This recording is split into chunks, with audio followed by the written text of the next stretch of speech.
안녕하세요. 한 주간 잘 지내셨나요? 오늘은 저랑 이상스쿨에서 뜨거운 반응을 보였던 두 가지 이슈에 대해 이야기해보려 합니다. 그럼 이상스쿨의 탑2 지금 만나보겠습니다. 현재 한미 정상회담에 이어 미일 정상회담이 이어지며 한국과 일본 사이에는 미묘한 신경전이 벌어지고 있습니다. 미국이 어느 나라와 더 많은 협력을 하는지에 관심이 쏠린 것입니다. 미일 정상회담이 진행되면서 한국에서는 미국이 일본의 상임위 사국 진출을 지지하자 한국이 미국에 엄청난 투자를 약속했는데 또다시 실속은 일본이 챙기는 것 아니냐며 불편한 기색을 보이기도 했습니다. 그런데 전문가들은 미국이 일본의 상임위 사국 진출을 지지한 것은 숨겨진 이유가 있다고 하는데요. 과연 미국은 왜 일본의 상임위 사국 진출을 지지하는 발언을 한 것인지 자세히 한번 알아보겠습니다. 구독과 좋아요 한 번씩 부탁드립니다. 먼저 바이든 대통령은 한미 정상회담 당시 삼성 평택 공장을 찾고 현대 정의선 회장과도 투자 약속을 하는 등 한국과의 안보 동맹을 넘어 기술 동맹 시대를 주장했습니다. 하지만 미일 정상회담에서는 경제적인 면보다는 중국 견제와 안보에 관한 내용이 주된 모습이었습니다. 그런데 미국이 일본의 상임위 사국 진출을 지지하는 발언을 해 한국의 네티즌들은 불편한 상황이 연출됐습니다. 한편 관계자들은 이번 미일 정상회담에서 한 발언들은 새로운 것은 없고 그간 이어오던 중국을 압박하기 위한 국가로서의 일본의 위치를 재확인한 것일 뿐이라고 말합니다. 앞서 조 바이든 미국 대통령이 일본이 유엔 안전보장이사회 상임위 사국이 되는 것을 지지한다고 밝혔다고 기시다 후미오 일본 총리가 말했습니다. 기시다 총리는 23일 미일 정상 공동 기자회견에서 미일 정상회담에서 내가 국제사회 평화와 안정에 대해 주요한 책임을 지는 안전보장이사회를 포함한 유엔 개혁과 강화의 필요성을 말했다고 전했습니다. 이어서 또한 바이든 대통령이 개혁된 안보리에서 일본이 상임위 사국이 되는 것을 지지한다는 표명이 있었다고 말했습니다. 이처럼 바이든 대통령이 일본의 발언에 지지를 하자 일본에서는 환호하고 있는 상황인데요. 전문가들은 일본은 지금 상당한 착각을 하고 있다고 말합니다. 앞서 바이든의 말을 보면 개혁된 안보리에서라고 했습니다. 그렇다면 유엔 안보리가 개혁이 되지 않으면 일본이 상임위 사국이 될 리는 절대 없는 것입니다. 그리고 일본이 착각하고 있는 사실이 또 하나 있는데요. 미국이 일본의 상임위 사국 진출을 지지하는 것은 원래 오바마 대통령 시절부터 매번 해오던 발언입니다. 실제로 2015년 4월 미국 워싱턴 DC에서 개최된 버락 오바마 당시 미 대통령과 아베 신조 일본 총리 간 정상회담 직후 발표된 성명에서도 미국은 안보리 개혁을 통해 일본이 상임위 사국이 되는 것을 기대한다고 했습니다. 당시 오바마 대통령의 발언에서도 또 한 번 등장합니다. 안보리 개혁을 통해. 그렇다면 현실적으로 일본의 유엔 안보리 상임위 사국 진출 가능성이 얼마나 있는지 따져보겠습니다. 먼저 현재 유엔 상임위 사국은 미국, 중국, 영국, 프랑스, 러시아입니다. 물론 현재 유엔 회원국들은 러시아를 제외하자고 하지만 중국과 러시아가 증발하지 않는 이상 러시아가 빠질 일은 없어 보입니다. 그렇다면 일본이 상임위 사국이 되려면 상임위 사국이 기존 5개국이 아닌 6개국으로 증설을 시켜야 합니다. 그런데 일본이 상임위 사국에 들어가려면 유엔 헌장의 개정이 필요합니다. 유엔 헌장을 개정하려면 유엔 회원국들의 3분의 2의 찬성과 현존하는 상임위 사국 5개국의 3분의 2의 찬성이 필요합니다. 일단 현재 상임위 사국에서 중국과 러시아의 반대는 불보듯 뻔하고 유엔 회원국들도 일본의 상임위 사국 진출을 지지하지 않을 것이라는데요. 그러한 주장에는 합리적인 이유가 있습니다. 현재 유엔에서는 지도에서 녹색으로 표시된 국가들을 일명 커피 클럽이라고 부릅니다. 지리적으로 가깝지도 않고 정치적으로도 공통점이 없는 조합이지만 이 국가들은 단 한 가지 주제에서는 거의 목숨 걸고 뭉치는 모습을 보입니다. 그것은 바로 새로운 상임위 사국의 탄생을 막는 것입니다. 현재 일본뿐 아니라 독일, 브라질, 인도도 자신들이 상임위 사국에 추가되어야 한다고 주장하고 있습니다. 결국 일본, 독일, 브라질, 인도가 상임위 사국이 되는 것을 반대하는 모임이 커피클럽입니다. 일본의 진출을 막아야 하는 대한민국, 독일의 진출을 막아야 하는 이탈리아, 스페인, 네덜란드, 인도의 진출을 목숨 걸고 막아야 하는 파키스탄, 브라질이 상임위 사국되는 것을 볼 바엔 없어지겠다는 아르헨티나. 그런데 한국을 비롯한 예상 가능한 나라들과 달리 커피클럽 자체가 상당히 의외인 나라도 있습니다. 바로 캐나다인데요. 심지어 캐나다는 일본, 독일, 브라질, 인도 네 나라 모두를 반대한다고 밝혀 충격을 주었습니다. 이처럼 캐나다가 강경책인 이유는 그냥 전통적인 강대국인 미국, 영국과 같은 나라들의 모습에 지쳐 더 이상 상임위 사국의 증설을 원치 않는다고 합니다. 상황이 이렇다 보니 수십 년에 걸쳐 협력을 유지하는 전례 없던 국가 간의 협의체가 만들어졌고 어느새 커피클럽은 40개국이 넘은 상태입니다. 커피클럽이 이렇게까지 거대해진 이유는 일본, 독일, 브라질, 인도 네 나라가 경제적, 지리적, 인구적으로 현재 강한 나라이며 무시할 수 없는 나라이기에 많은 나라들이 힘을 합치는 것이죠. 그러니까 이 40개국이 넘는 국가들이 서로 상부상조하고 있는 것입니다. 그리고 커피클럽에 굳이 가입하지 않는 대다수의 유엔 회원국들도 상임이사국의 증서를 찬성하는 국가는 거의 찾아보기 힘듭니다. 왜냐하면 지금 당장만 봐도 러시아와 중국 때문에 유엔 자체가 그 의미를 잃어버렸는데 또 생겨봤자 국제정세만 더욱 복잡해진다고 생각하는 것입니다. 그리고 커피클럽을 비롯한 수많은 회원국들의 반대를 배제하더라도 일본의 상임이사국 가입은 현실적으로 불가능해 보이는데요. 현재 상임이사국을 보면 모두 2차 세계대전 당시 승전국이라는 것을 알 수 있습니다. 그에 반해 일본은 전범국인 동시에 패전국입니다. 한편 현재 러시아에 의해 의미가 퇴색되긴 했지만 상임이사국 자체가 국제사회에서 평화를 해치는 사건이 발생했을 때 세계의 평화와 안전을 유지하고 책임지는 국가입니다. 그런데 현재 일본은 헌법상 군사적 조치를 취하는 것이 불가능합니다. 따라서 전문가들은 일본이 상임이사국 진출을 희망하는 것부터 말이 안 되지만 계속 희망할 거라면 최소한 헌법부터라도 고쳐야 된다고 말합니다. 그리고 현재 일본이 간과하는 것이 있는데요. 유엔 헌장에는 2차 세계대전을 일으켰던 국가들이 이후 또 불순한 움직임을 보인다면 유엔 연합국이나 기타 국가가 선전포고 없이 침공해도 무방하다는 항목이 있습니다. 따라서 이러한 사실을 인지하고 있는 일본인들은 이러한 조항이 현대 사회에서는 무용화된 상황이지만 조항으로만 본다면 일본, 이탈리아, 독일에 대해서는 그 어떠한 국가가 유엔의 허락 없이도 군사적 견제를 할 수 있는 것으로 인정된다고 말합니다. 그래서 일본 내부에서는 만약 러시아나 중국이 일본에 도발을 한다면 이 항목으로 자신들의 행위를 정당화할 것이라고 내다보기도 했습니다. 따라서 일본에 대한 침공이 정당화된다면 아무리 미일 동맹을 이어오는 미국이라도 일본을 지켜줄 수 있을지도 의문이라고 전문가들은 전했습니다. 그래서 일본은 러시아가 말만 해도 과민 반응을 하는 것입니다. 결국 바이든의 이번 미일 정상회담에서의 일본 상임이사국 진출 지지는 그냥 통상적인 발언이었던 것입니다. 미국도 일본의 상임이사국 진출이 불가능한 것을 알고 그냥 계속 발언만 하는 것입니다. 이러한 사실이 일본 내부에서 일파만파 퍼지자 일본 네티즌들은 실망한 기색이 역력한데요.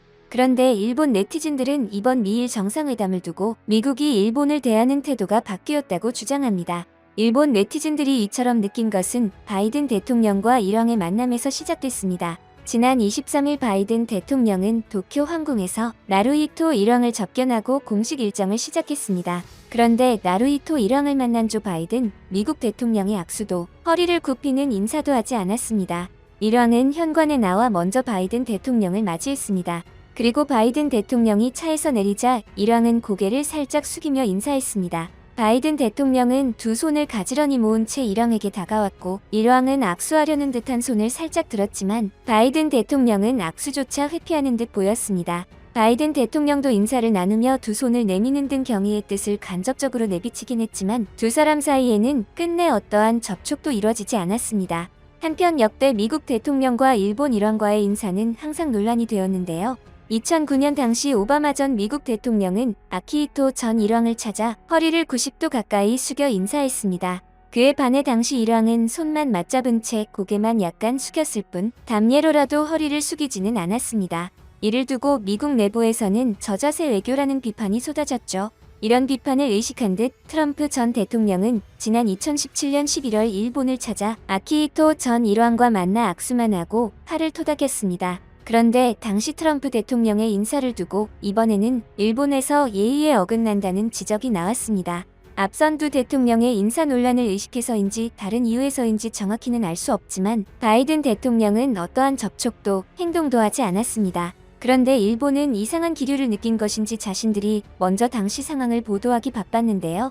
코로나 상황에 맞게 바이든 대통령은 마스크를 착용하고 어떠한 접촉도 하지 않았다고 보도한 것입니다. 하지만 바로 며칠 전 한미 정상회담에서는 윤 대통령과 첫 만남부터 마스크를 벗고 자연스러운 제스처를 보였던 바이든 대통령이기에 일본의 이러한 보도는 앞뒤가 맞지 않았습니다. 한편 미국의 상임이사국 지지의 발언에 대해 알게 된 일본인들은 오히려 난색을 표하고 있는 상황입니다. 오늘 영상도 시청해주셔서 감사드리며 내일 다시 찾아오겠습니다.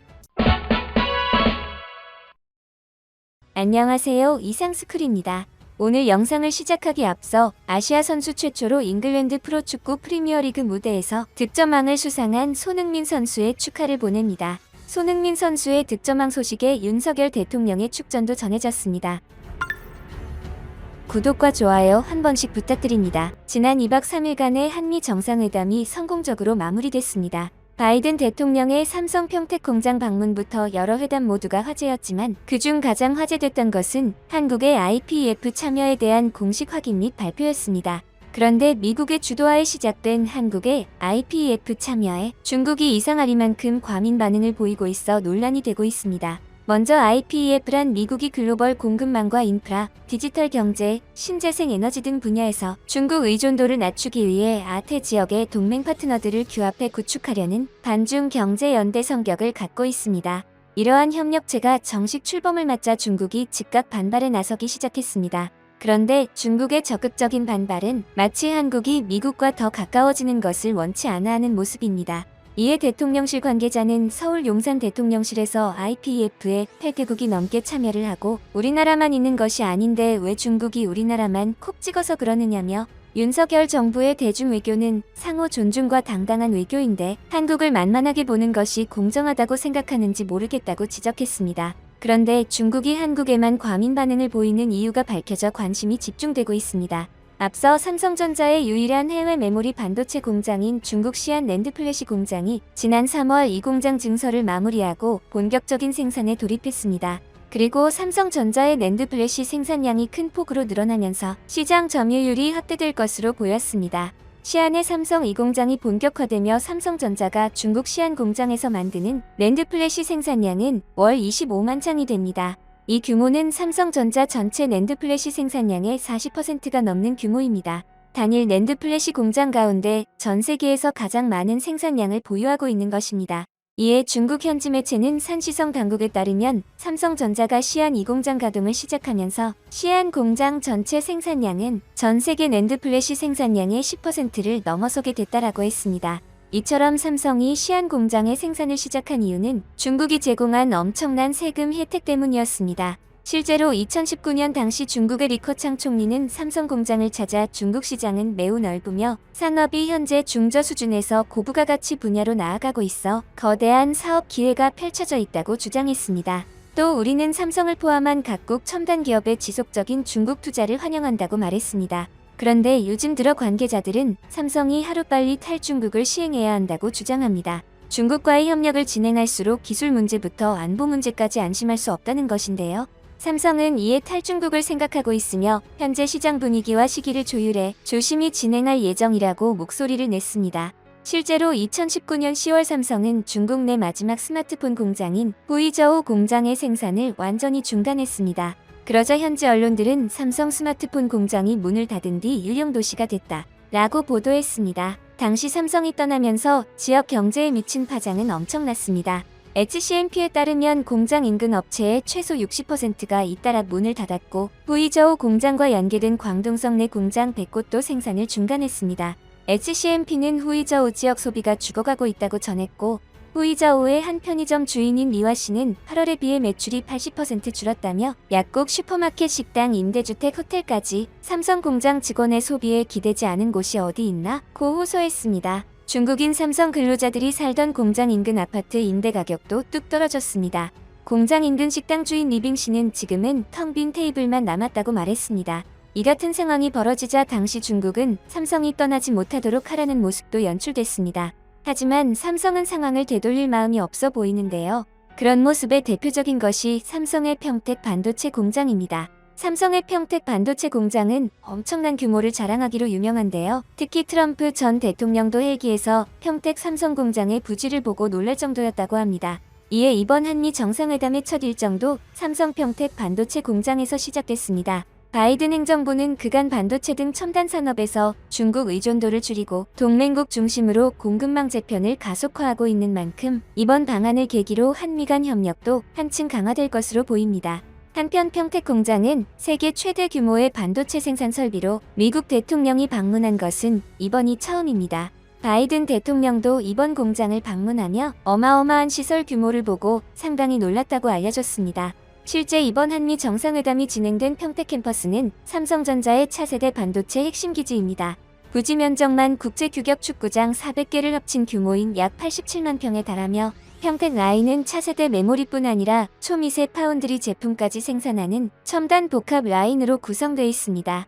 평택 1라인과 2라인은 완공 당시 단일 기준으로 각각 세계 최대 규모이며 현재 건설 중인 공장의 3라인은 P1, P2보다 더 커서 세계 최대 규모 기록을 경신할 전망입니다. 또한 미국은 지난 3월 한국, 일본, 대만 정부에 개별적으로 반도체 치포 동맹 결성을 제안하는 등 중국을 배제한 반도체 공급망 구축을 추진하고 있습니다. 이처럼 미국이 반도체 치포를 시작으로 중국을 배제하는 것이 공식화되자 중국이 한국의 IPEF 가입에 더욱 거센 반발을 하는 것으로 보입니다. 현재 중국에 삼성 공장이 있는데 상황이 이렇게 되면 삼성은 완전히 중국에서 발을 뺄까봐 노심초사한 것입니다.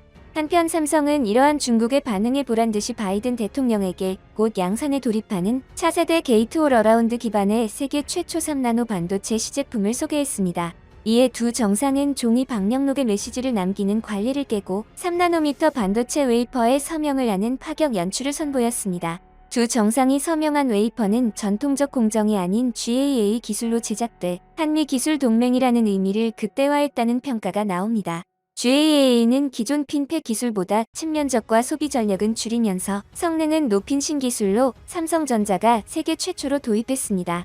때문에 삼성전자가 TSMC보다 파운드리 기술력이 뛰어나다는 점이 강조됐을 것으로 보입니다. 실제 파운드리 업체 중 10나노 미만의 미세 공정 기술력을 갖춘 기업은 삼성전자와 TSMC뿐인데요.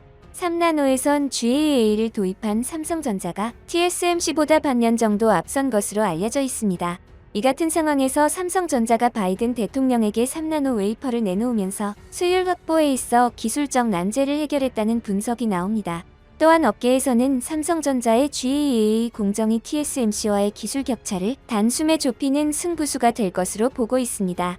이처럼 한미 기술 동맹이 더욱 강화된다면 한국과 삼성의 중국 의존도는 지금보다 낮아질 수밖에 없습니다. 실제로 미국 바이든 대통령이 실현하려는 것이 중국이 삼성 반도체 공장을 줄이고 미국의 삼성 공장을 증설하려는 것으로 알려졌습니다. 그런데 만약 한미 동맹으로 중국의 반도체 공장이 지금보다 줄어든다면 중국의 행보가 걱정된다는 반응도 나옵니다. 앞서 중국은 코로나 봉쇄를 이유로 삼성의 공장 가동을 자주 멈추게 만들었습니다. 반도체 특성상 공장이 하루라도 가동이 안 되면 막대한 피해를 입는다는 사실을 알면서도 배려는 없었습니다.